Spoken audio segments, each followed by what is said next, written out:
Really two things. One is we're trying to make sure that we get these supplies out to every election authority across the state in the next, 8 more days after this. We're doing 116 election authorities in 10 days. We did 16 counties yesterday. We'll do 16 counties today. Some days we can't do as many just because we have so many boxes of things that we have to deliver that we just can't transport enough to hit more counties.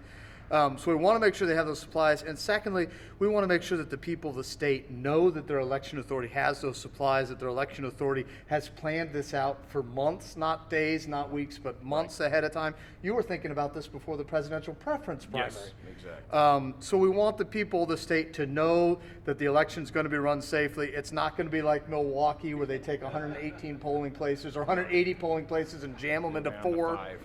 Shane's done this before. It's going to be safe. Your voice is going to be heard, and we want you to get out and participate. We want every voter to feel safe and secure when they cast that ballot because their voice is important. That's why the Secretary understands this. We want every voter to understand that we're going to do everything we can on their behalf to make sure they get a chance to cast their ballot so that their voice is heard. One of the things that we've been fortunate is that there is federal funding through the CARES grant that allows us to be able to purchase directly. The Secretary has awarded each county a portion of that funding that was direct to his office. And so part of that is going to be plexiglass shields. And so we're actually, for this June election, we're trying out a couple different models to see what works best because we realize when we get to August, we'll be in all of our 80 polling locations at that time. So we want to be prepared. And so there is a little bit of learning that's going to happen during this June election, to be frank. And we're going to take those lessons learned and we're going to apply them to August. Because this is very new in terms of the practice of it. Shane kind of has really pushed to find legislative potential to alleviate concerns people have. I can't say that it's done, but I think we're going to see a bill on the floor of the House today. Senate Bill 552 Yes. Has been amended. That has language that would allow people that are concerned with the COVID virus to use a mail-in ballot, just to ask for an absentee ballot, and then I think it would be just to check mail-in COVID-19. During a declared emergency. Yeah. To a pandemic.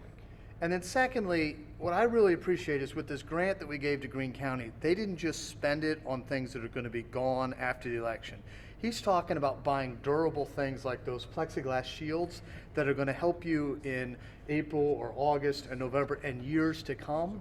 And I really think that people of Greene County, the people of the state, should be thankful for elected officials that aren't just saying, oh, free money, let's splurge and waste it, but are saying, how can I use this not only to protect his constituents and the people of his county now, but in the future. And that's a real good model. We've seen in other states where they haven't done that, and I appreciate that. Be for the floor. So we'll separate these at 6 feet at a time.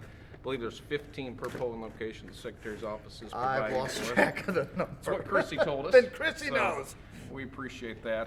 And of course, we were looking at some solutions too. We just, one of the things that I appreciate about the Secretary is he understands this is a partnership. And we work together in this, and that we want to make ssure every voter is well taken care of. Shane's a little too kind. This isn't really a partnership. He is in charge. You know, he is elected by the individuals in this county to be their election authority.